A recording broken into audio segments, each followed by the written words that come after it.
another Dave and Hannah conversation. This is the one that's going to nail it. We're going to get on it this the time. head. Yeah. I'm No positive. retakes. No retakes. No retakes. Hey, so what are we going to talk about today? Today we are talking about how to get a raise, when to ask for a raise, how to ask for a raise, what you should know before you ask for a raise, what that means within your organization, and all those lovely surrounding topics. Sure. So the first thing that I would say is asking for a raise is not wrong. No, it's great. And but it does need to be done with some careful consideration, with a certain amount of knowledge and understanding, both about you, about your organization, and about what else is going on right now. So the worst thing that happens is some people come and ask for money At the wrong time. because they need it. That's the worst. That's the absolute worst. I don't have a reason to ask you for more money. I just need more money. Groceries have gone up. It's like, this is real world right now for everyone, right? Yeah. Our cost of living has gone up. It's outpaced raises or increases at most companies, and we need more money.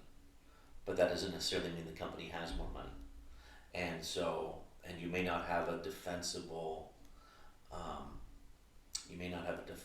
business reason or business case to make for you to ask for it. And so what I would encourage people to do is to first know your value to the organization. Know what it is that you do uniquely that no one else does. Know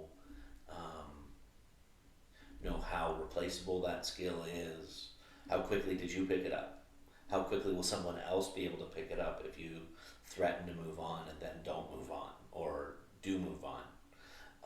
Know your value to the organization. And then I think you really want to know your value in the marketplace.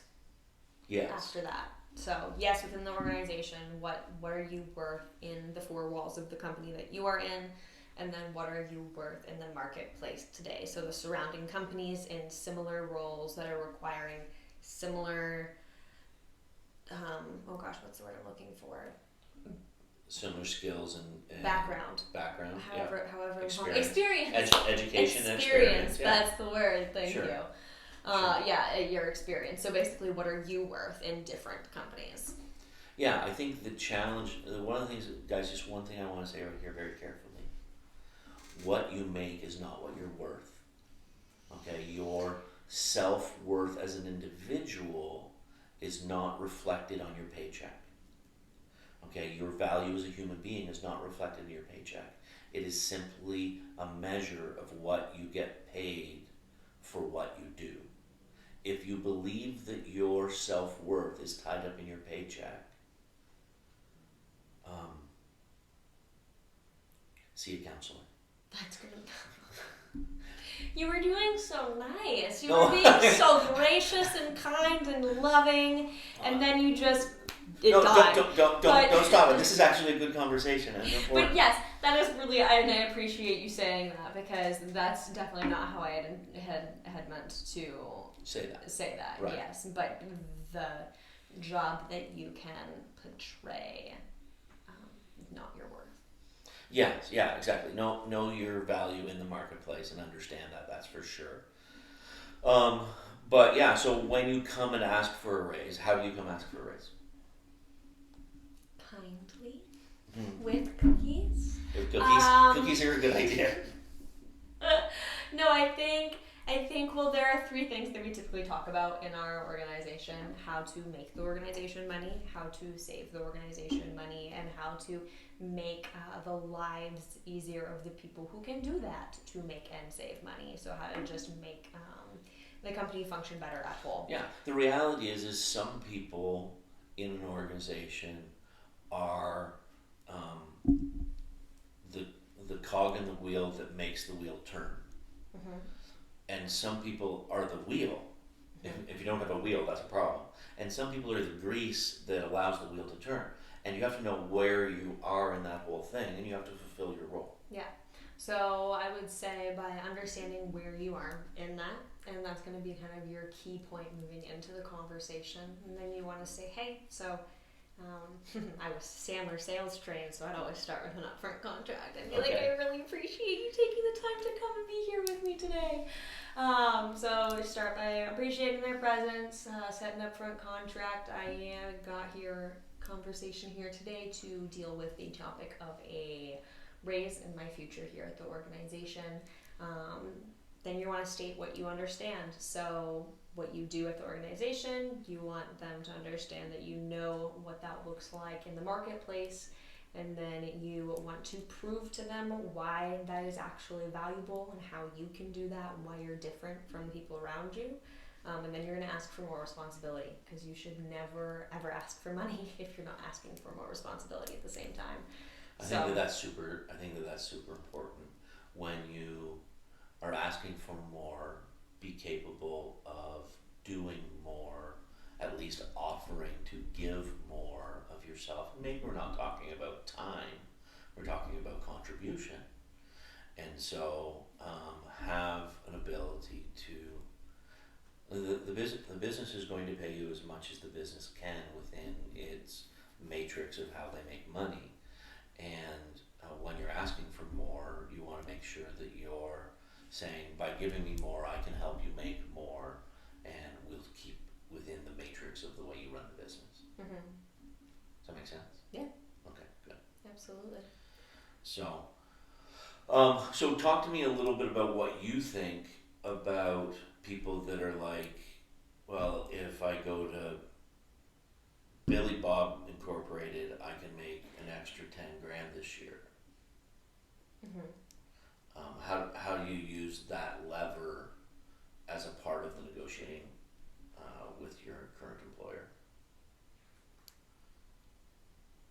See, this is so challenging because this is something that I've never personally had the opportunity of dealing with. I would never put another job next to my job and be like, yo, Dad, I got this other job over here. And That's fair. Thank you.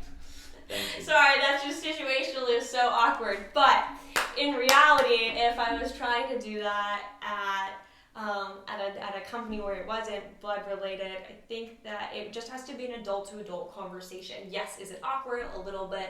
But at the end of the day, your boss is still a human. Your boss still understands what it means to try and buy diapers and try and buy food and try to put those things on the table. And so if that's what you're basing your conversation on, if you're like, hey, sir, I've been here for a long time. I've been doing my job. I want more responsibility. I'm working really hard. This is why I should get it. This is where it is in this other marketplace over here. And this is why it's reasonable for me to ask you these questions.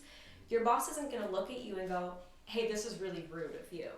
They're going to go, hey, son, hey, sir, hey, person, I see where you're coming from. I appreciate you bringing this to me and stating your case. And I think that if your boss isn't like that, perhaps you should be entertaining the offer over there.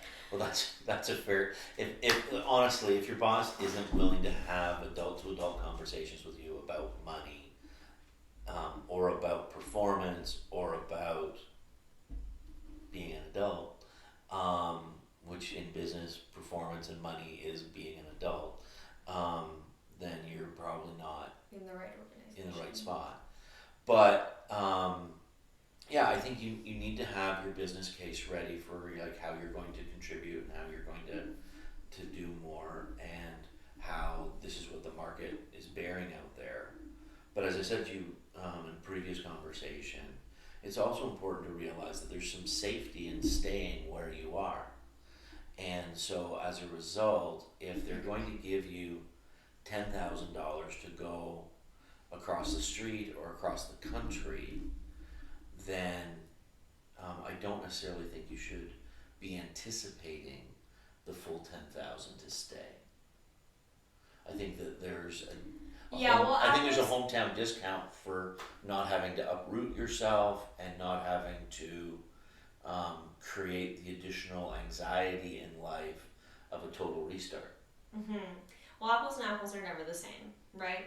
There's no such thing as apples to apples comparison in business, I don't think. Yeah, just because that job makes that money over in that state does not mean that that job should make that money within your organization. That's not reasonable. They don't compare. Just because one job is paying something doesn't mean that the other job is Right. Well, and the worth. decision to uproot and change your whole life for a different locale or a different employer, that a different All plays a benefits factor. package, different vacation schedules, it should bring some bearing to Well, it. the concept is risk, right? We always talk about how in the world of entrepreneurs you're taking risk, and that by taking risk you have the opportunity to reap the reward when it comes back to you in dividends. But that is the risk that as an employer or as the entrepreneur you are taking. You are stepping out. You are not guaranteeing a paycheck at the end of the day. You are confused, concerned, blah, blah, blah, whatever. The concept remains true when you apply it to an employee who is leaving from one organization to another. They're taking a risk. They don't necessarily know what it looks like at this other organization. They don't necessarily know what this city looks like or how their family will uproot or all of those things. So the risk is rewarded, but staying within your company or staying within the same city is much less risky, and so it's not reasonable to ask your employer to pay the same amount. That's why they say apples, like those apples aren't the same. Right. And so I just don't think it's reasonable to expect your current employer to match dollar for dollar the offer. Yes.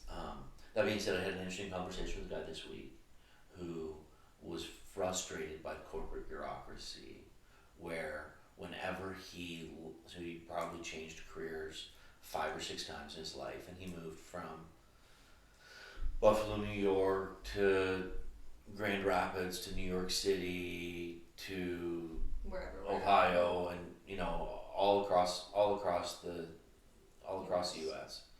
And every time he uprooted his family, he always made a bunch more money, and that was the way to make more money in his corporate career. He was frustrated by the fact that the guy that they replaced him with always made significantly more money than he made in that role. when he left, Right. but maybe not as much as he made when he went to his new role. And so if they had just given him the $20,000 or $10,000 or whatever it was that they gave the new guy, they could have kept the string of consistency. But it's just a challenge. Yeah. Yeah, it is. It is, and that will forever. I don't think that will really ever change because the grass is always greener on the other side. When you're talking about your paycheck and how that transitions from role to role. Right, and It it depends on. That's how they get you to leave. Yeah, the corporate Income. culture can get you to stay or get you to move, and so you kind of get a corporate culture with more money, a better corporate culture with more money and more vacay. Well, that's always a yes for most people. So, any other thoughts to finish out? No, I don't. Okay, so in summary, we said add value to your current employer, know your market value, and remember that apples and apples aren't the same apples. So you're never comparing 2 jobs against each other that are exactly the same. And my strong recommendation is if you're going to stay at a company, make sure that you take a hometown discount. Nice. Okay? Very good. Thanks a lot. All right. Bye for now.